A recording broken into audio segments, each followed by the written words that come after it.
So one thing that is guaranteed to help your podcast grow is engagement. What I mean by engagement is people actually taking the time to talk about your show. I mean, responding to tweets, it could be under a Facebook post, wherever, but you need to have engagement on your episodes. And to have that, you need to have engaging episodes. So today I want to talk to you about one of my unique podcast episode styles. What's up, people? I'm Coach Chris. Before I get started, I want to let you know the Podcast Profit community is open, completely free. We do group sessions every single week. Make sure you check it out. Link down in the description box down below. Now today we're talking about a unique episode style. When I work with my clients one-on-one, I have several different episode styles that I teach them and I show them how to use to grow their show, to get more downloads, or to make money. So many different reasons as to why. Some are even building brand awareness. But this episode style is about engagement. Engagement episodes are important because they start conversation. The truth is your podcast really isn't growing, not at least at the level it should be, until you're having conversations. Meaning the people that are listening to your show actually talk about it. Because when they talk about it, other people want to join in on the conversation. Now they're talking about it. And then they come back to your show to listen to the next thing you talk about. So the engagement trail,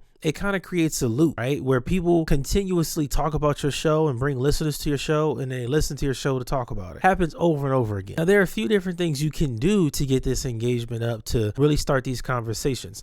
The first thing you got to do is have engaging topics. You got to talk about stuff that people actually care about, things that are relevant. The best thing you can do here is search news and trending topics in your market, in your industry, or consume content there. You know, for me, I'm on maybe 12 different newsletters now for podcasting. That's why if something big happens, I can come on the Podcast Profit Club and talk about it because I know this stuff, right? That is very, very important that you are constantly consuming things in your market, in your industry, so you know what's going on. I think it was Mark Cuban that said that basically you have to be aware. If you're not aware of what's going on, you can't be good at what you do. You need to know what's happening. Now, obviously, not everything, not every single detail, but the more you know, the better because it becomes content. For example, a crypto coach, I don't believe there should be many of those, but the crypto coaches out there follow every trend happening in crypto because that's their content. That's what makes their conversations start. That's what makes their content good. That's what makes people tune in. Because if you're a crypto person, you probably follow people that talk about crypto on Twitter and then consume crypto content on YouTube or podcasts or whatever. And they want to be that person, that guy or girl or whatever, that is the go-to person for crypto news. So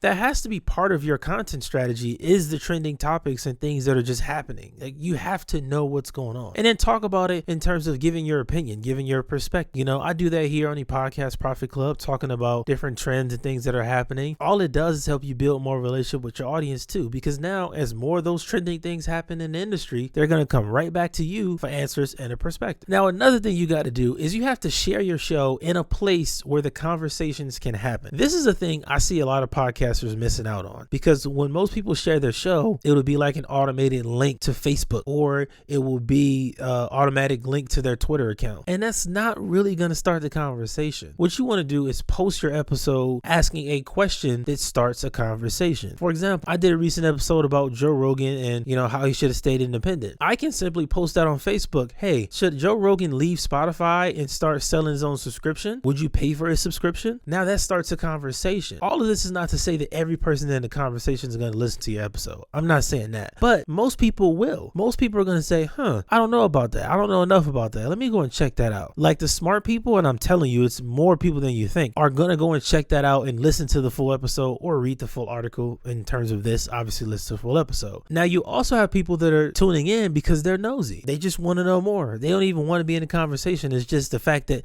the Facebook post in the group had 100 comments. Now they got to know what everybody was talking about, right? So that's kind of how you start the conversation, is sharing it on social media with that intention to start a conversation. I love to ask open-ended questions so people can give their response and their opinion. Sometimes, actually most of the time, I literally don't even say anything. Like unless somebody asks me something or they say something to me directly, I will not even respond to some of them. Honestly, and I engage on other types of content where, you know, somebody's asking me a question and they need my expertise or something. I engage in that content a lot. I don't go back and forth as far as debates and arguing because that's really pointless. I just want the conversation to be started and you can hear my opinion on the show. Now that works really well because you're the person to ask, so now they're gonna want to hear your response. And then you tell them, hey, look, I talked about this on the episode. You can go and check it out. Boom. And all this does is it makes your content more engaging. Now, one thing I want you to do is think for a second. Let's compare these things. Last episode, I talked about Joe Rogan. Joe Rogan is more of a trending topic, especially because he just caught COVID and got over it and everything. This episode, I'm teaching you something. Can you see the difference? That episode is about a trending topic. It's news, something that's searchable. This right here is more of